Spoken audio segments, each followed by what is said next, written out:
We had a package that was put on the table by the governor only about 3 weeks ago. That package would have probably saved, even in the end, probably somewhere in the neighborhood of $250 million.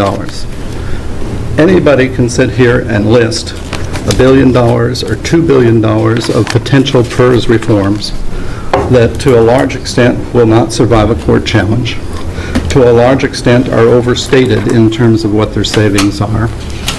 But there is a package that is on the table, and I stand, as do others, ready, willing, and able to work on both sides of the aisle in both sides of the chamber to produce a package based on what the governor has recommended.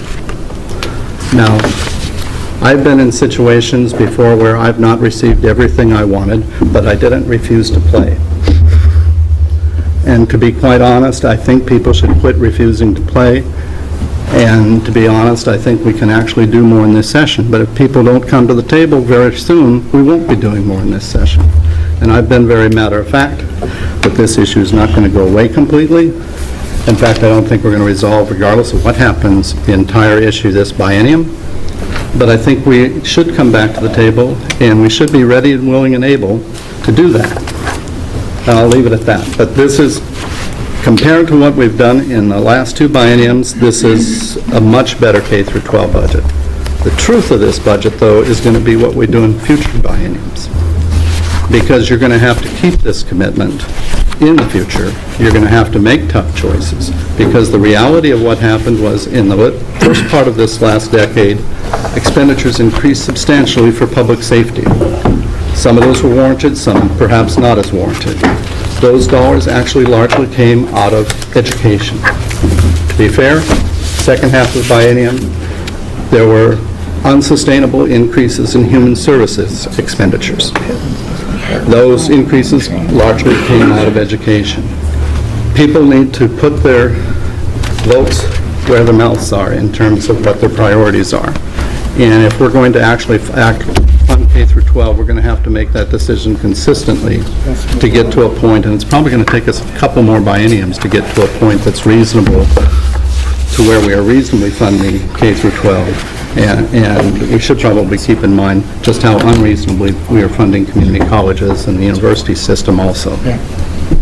Thank you, Mr. Co-Chair. Representative McLane, please. Thank you, Mr. Co-Chair.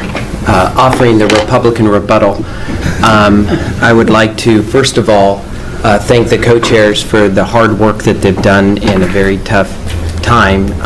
Although we do have, by the grace given us of the private sector, $1.5 billion in additional revenues.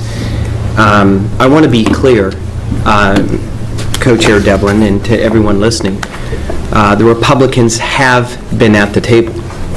We've been at the table at the start of this session. We've been at the table continuously through this session, and we will be at the table willing to work until the last gavel falls.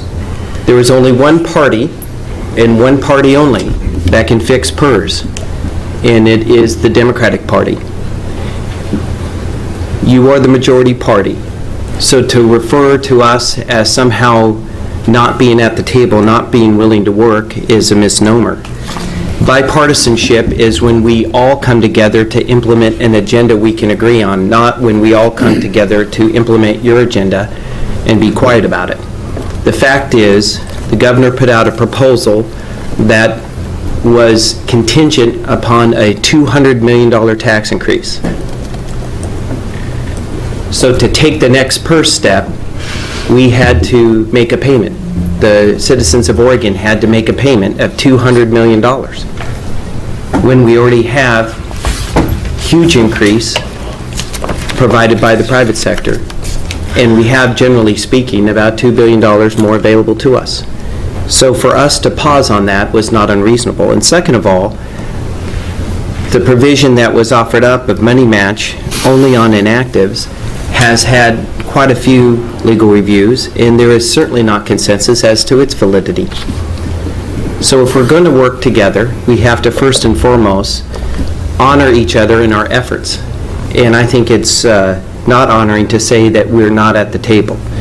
We will continue to work And as Representative Freeman pointed out, when you do reduce the PERS obligations, you make money, real dollars, as Senator Monroe pointed out, real dollars get to the classroom.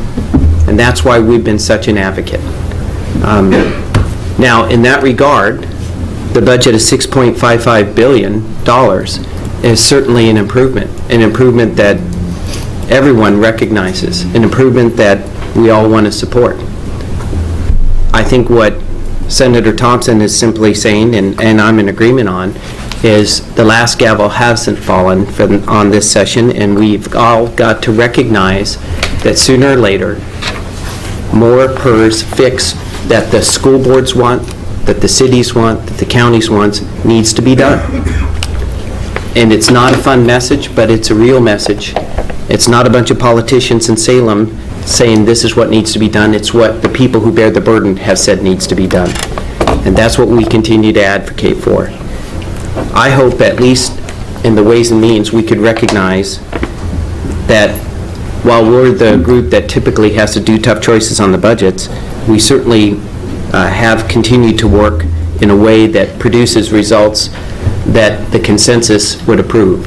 And I think this budget has a step to doing that. What I heard from Senator Thompson, what I've heard from others today, is that $6.55 billion is the best we can do, and it's something we want to do. But to get more, there are paths to do it. And we're on one path in asking for bipartisan help on the path of what leads us towards fixing PERS that's been, again, advocated by those who bear the burden, the counties, the cities, the school boards. I would finally like to say is, while I appreciate the governor's constant encouragement for us to work together, I would like to remind folks that his proposal, again, did not have consensus onto the legality of it and required $200 million in tax increases. And it is not something that most people would say, well, that's a no-brainer. It requires discussion and effort. And the fact that we've asked for that discussion and effort by no means we haven't come to the table. Thank you, Representative. Further discussion?